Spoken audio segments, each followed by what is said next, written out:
Well, as our first significant cold front of the season moves through, there are some important things to remember before you crank on the heater for the first time.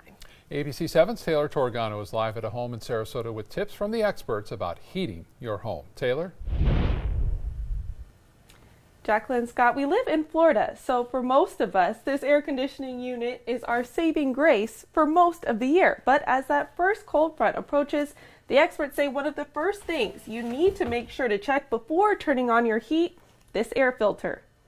When you don't have an air conditioner that works or a heater that works, you're in big trouble. Deborah Bartlett is the co-owner of New View Salon near downtown Sarasota. She says they use their air conditioning all summer long, so she's constantly calling Gary Air Heating and Cooling. I just have him on speed dial.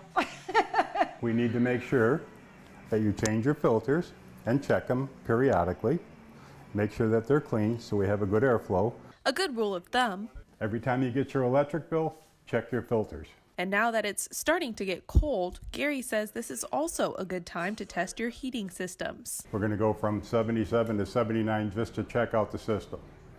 And then we're going to wait for it to turn on. It usually takes about 2 or 3 minutes for it to turn on, for all the switches to engage. And once we do that, we're going to smell the heaters turning on, or the dirt burning from the heaters. The dirt and dust that's been collecting on the electric heat strips in your unit will likely have a strange smell as they burn. It could even set off the smoke alarm, but Gary says you shouldn't worry because that's normal. It should happen only once.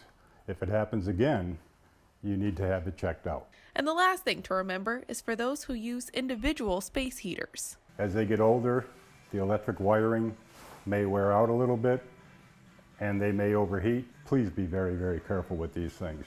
Every year we hear of several fires with these space heaters because people just plug them in, turn them on, and think they're going to heat the whole house.